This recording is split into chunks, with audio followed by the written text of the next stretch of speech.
Dans le cadre de la Journée internationale des droits des femmes, nous célébrons les avancées réalisées pour l'égalité et la justice. Cependant, il est essentiel de rappeler que des femmes continuent de souffrir en silence, privées de leurs droits fondamentaux. Permettez-moi de vous parler de deux d'entre elles dont les destins nous interpellent profondément. Madame Boiré Fili Sissoko, ancienne ministre de l'économie et des finances, est incarcérée depuis août 2021, accusée dans l'affaire de l'achat de l'avion présidentiel et des équipements militaires. Elle clame son innocence et demande depuis plus de 3 ans la tenue de son procès. Malgré ses appels répétés, elle demeure en détention provisoire, privée de la possibilité de se défendre devant la justice. Son crime, avoir servi son pays, occupé une haute fonction et se retrouver aujourd'hui à payer le prix d'un système qui préfère enfermer plutôt que juger.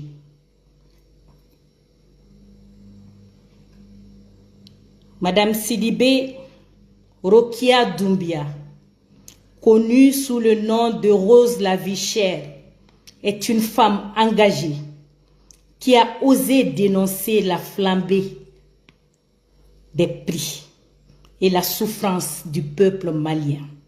Son crime, avoir utilisé sa voix pour éveiller des consciences, pour dire haut ce que beaucoup murmurent tout bas. En mars 2023, elle a été arrêtée pour incitation à la révolte et atteinte au crédit de l'État. Condamnée à 1 an de prison ferme, elle est toujours incarcérée malgré une décision de liberté provisoire restée sans effet. Ces deux femmes, par leur engagement et leur courage, ont œuvré pour un Mali meilleur. Aujourd'hui, elles sont privées de leur liberté et leurs familles souffrent de leur absence. L'une est punie pour avoir occupé une fonction de responsabilité, l'autre pour avoir parlé. Et toutes deux sont enfermées dans le silence d'une prison qui leur refuse justice. Mais aujourd'hui, en tant que femme, mère, sœur, épouse et fille, nous avons le devoir moral de nous lever pour elles.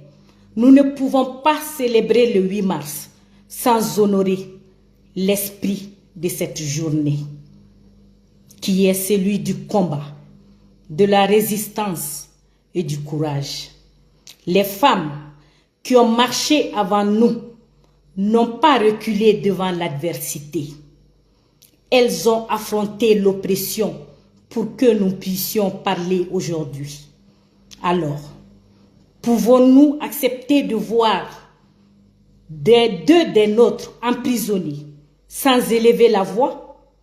J'interpelle ici celles qui se disent défenseurs des droits des femmes, celles qui se proclament leaders féminines. Votre silence face à cette injustice sera archivé dans l'histoire. Votre inaction pèsera lourd lorsque viendra le temps des bilans, car il ne s'agit pas seulement de discours, de conférences et de symboles. Il s'agit de la vraie vie, de vraies femmes et de vraies souffrances. En cette journée de solidarité marquée par le 8 mars et le mois sacré du mois de Ramadan, nous lançons un appel à la générosité, une collecte de fonds est organisée pour soutenir les familles de Madame Boiré Fili Sissoko et de Madame Sidibé Rokia Doumbouya. Nous savons que la prison brise non seulement les corps, mais aussi les cœurs. Et que les familles de ces femmes paient un lourd tribut. Vos dons permettront d'alléger leurs souffrances.